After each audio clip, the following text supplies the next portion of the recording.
Good day. My name is James Holley. I am the Chief Executive of a rail operations company here in South Africa called Traxtion.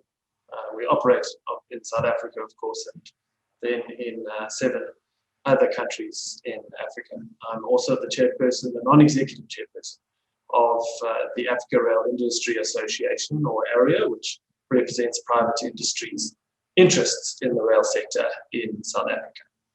I have the absolute pleasure of talking to you today about rail PPP opportunities in South Africa. This is a particularly exciting moment for the rail industry in South Africa, as the South African government has introduced various structural reforms, planned various structural reforms for our industry. I think it's an exciting time for many industries in South Africa, and rail is most certainly one of those. I am going to talk to you today about 2 real opportunities for public-private partnerships that we see in the domestic South African market at the moment. And those opportunities are third-party access to the core rail network in South Africa, and then branch line concessions. Before I do that, though, I do need to give a little bit of background and context to the South African rail industry and where the market finds itself at present before we look to the future. And unfortunately, the story of our industry today is one that is under some duress. Despite a wonderfully rich rail heritage in South Africa, which includes 160 years since the time of the first train running in South Africa, and 36,000 kilometers of installed track base, which is worth in the region of 1.5 trillion rand. If we were to replace that today, and to put that into context, that's about 10 of our mega coal power stations that we are building in the country at the moment. So a really, truly big infrastructure base and a wonderful heritage that we have in South Africa. The industry does today find itself under some duress. The reason for that is that the rail industry, it's amazing, but we lose sight of that in our industry. The rail industry survives by freight moving on trains and people moving on trains. And if freight on trains reduces and people in trains reduces, the industry comes under enormous pressure. And what we have found is we see a decreasing trend in terms of volumes moved on the railways, of freight volumes moving, and in terms of people numbers, we have seen a massive reduction in terms of people numbers on moving on trains in the last 12 to 13 years. And during the COVID lockdown period, we saw huge vandalism across the network. To today, we see huge copper theft and cable theft across the network, which is causing big operational problems for the electric fleets that do operate across vast sectors of our rail industry. Widespread corruption has infiltrated the industry and has caused big problems for our industry. And a study that was done for last year's Africa Rail Conference did show that in South Africa, across all sectors of our rail industry, corruption was still cited as the biggest barrier to entry in our industry.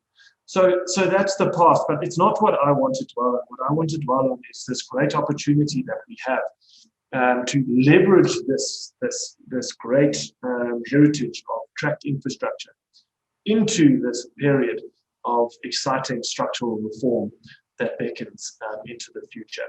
So here's a map that shows the South African rail network. You'll see that we have about 36,000 kilometers of total installed track.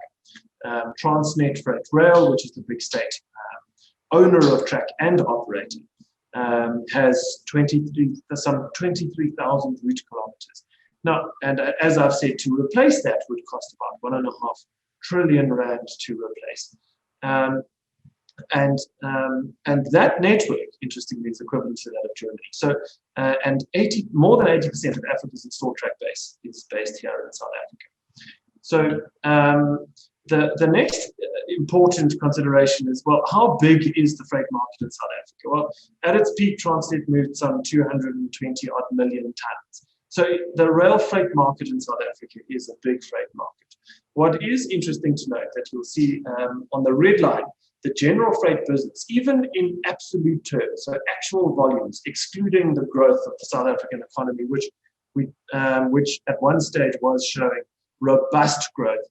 So there has been significant growth, of course, in the South African industry or the South African economy since the early 1970s. But you'll see from the early 1970s, there has been a huge reduction in the general freight that is moved in South Africa, but an overall increase. And what's driving that big increase?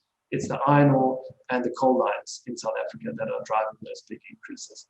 So third-party access then leads us into third-party access. It's not a new phenomenon. It wasn't a bolt out of the blue. It was announced in the Economic Reconstruction and Recovery Plan in Parliament in October 2020.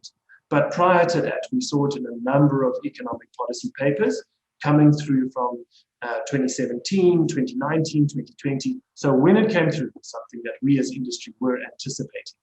It's also been marked as a priority project for Operation Vulindlela, which is the partnership between National Treasury and the Presidency to oversee the implementation of structural reform. So this is something that we really do as industry believe is coming and represents a huge opportunity. So the first key question that we need to ask is, will this have a meaningful impact to unlocking growth? The second question is, does it require significant state investment or fiscal support? We also need to say, is this value generative to the state? And then which sectors of upstream industry will benefit? And will this support South Africa's rail industry? And does it have the capacity to actually respond? And then finally, what is required to make it happen? So in terms of meaningful change, well, the area research into third-party access to the core network shows that the intercity freight market in South Africa is some 190 million tons per annum. In addition to that, there's about 20 million tons of rail-centric bulk freight available in the market, in addition to what's currently moved on rail. That's a significant and immediate estimated 58 to 60 million tons. If you say from that 190 million tons, there's obviously a big sector of that will stay on rail. Now, to respond to that and move that sort of circa 60 million tons per annum, a 45 billion rand investment would be required in rolling stock alone. So is it meaningful? Of course, that is a really meaningful sea change for the way the freight moves in South Africa. The next is, does it require state investment? Well, the requirement for state investment really comes down to what capacity is there in the existing network. And again, our area research is showing us that more than 80% of the South African network has significant capacity. And that means that a maximum of 30% of those green lines capacity is being used at the moment. So there is huge capacity in more than 80% of our network to grow, to bring on significant volumes. Now, what's interesting is that the lines that are at full capacity are your coal and iron ore lines. And from an area perspective, those are obviously not areas of focus. The areas of focus is the places where we have capacity. So now the question is, well, what is the value to the state? Now, the value to the state is that private rail operators will pay toll or access fees when utilizing the network. So when you have this big installed base, that those access fees then generate cash for the national government and for Transnet as the SOE that owns this huge infrastructure base. And that represents incremental cash flows, which are really, really valuable to Transnet, with most of track maintenance costs being largely fixed. International precedent shows us that up to a third of big European trading rail businesses, up to a third of their cash flows come from third-party access. The next question to ask is, which key sectors will benefit from this big structural reform? Now, in South Africa, we have a jobs problem, and we have a jobs problem because we've got a growth problem. And we, in many ways, have a growth problem because we have structural bottlenecks to our economy. And this, in many ways, unlocking this rail capacity should translate to significant growth, not only in terms of the immediate shift of the 60 million tons, but big growth into the future. And we see that this, the agricultural sector, minerals, domestic coal, steel and cement, cars and containers, liquid bulk, hazardous chemicals are all areas that can be huge focus areas for the immediate future. The rail stakeholder benefits, of course, would be big from this: manufacturing, services, finance. We need a huge capacity required from our domestic lenders into financing the structural reform, advisory sectors, and of course property, because property investments now will focus on rail-centric hubs for the consolidation and movement of this general freight that is going to see a road to rail shift. So the question is, what's needed to unlock this public-private partnership opportunity? And the answer is, thankfully, no new regulation is required, is the legal advice that we have received so far. The introduction of the rail economic regulator, we believe, would be of great support, but not necessarily required for the inception of this structural reform. And then, of course, access agreements will need to be signed. Now, it's easy to say that access agreements just need to be signed. There's a lot that stands behind that. The good news behind this potential structural reform and public-private partnership opportunity for South Africa is that we don't need any new regulation. Those access agreements have international precedent in almost all continents across the globe. We have domestic precedent in Africa for these access agreements. So we do believe that it's something that is really, really achievable and achievable in the short term. The second opportunity I want to present is the issue of branch line concessioning. It is something that has been spoken about for 10 years, and the rail industry in South Africa has heard this, and it hasn't progressed very far.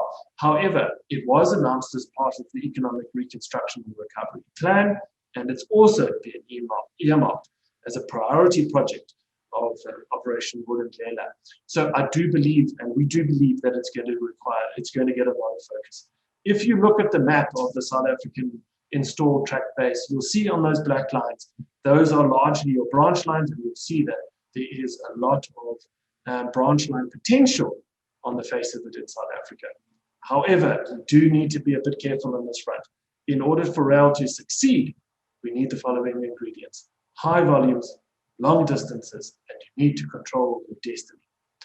Now, the problem is that without volumes, the maintenance obligations represent liabilities to those concessionaires. When those concessionaires take over their concession, they need to maintain them to the same quality as what they received it in. And without volumes, that may not be a sustainable requirement. Many of these branch lines were built to areas that don't necessarily have the high volumes that you see elsewhere in the South African network. So the issue of volumes needs to be very carefully noted. The second issue is that without access to the core network, the distances are likely to be too short for many branch lines to compete with road. Remember, you can only invoice for a train when it's moving. Because rail parcels very large, our trains spend a lot of time loading and offloading. Trucks, on the other hand, load and offload very quickly, and they're moving a lot. Trucks can invoice short distances a lot more effectively than rail can. And those distances of the branch lines are often very short. So without access to the core network, those branch lines that distance could be a problem. And then the other issue is concessionaire, if it's handing over to Transnet, at the end of that branch line, doesn't control its destiny. That rail is not going to go all the way to its ultimate destination under the control of the concessionaire, which also does represent a potential problem. But, of course, this is an opportunity for public-private partnerships in South Africa. So with that, I would like to thank you for this opportunity of presenting these opportunities to you. I do think it's a great, the horizon is very bright for the industry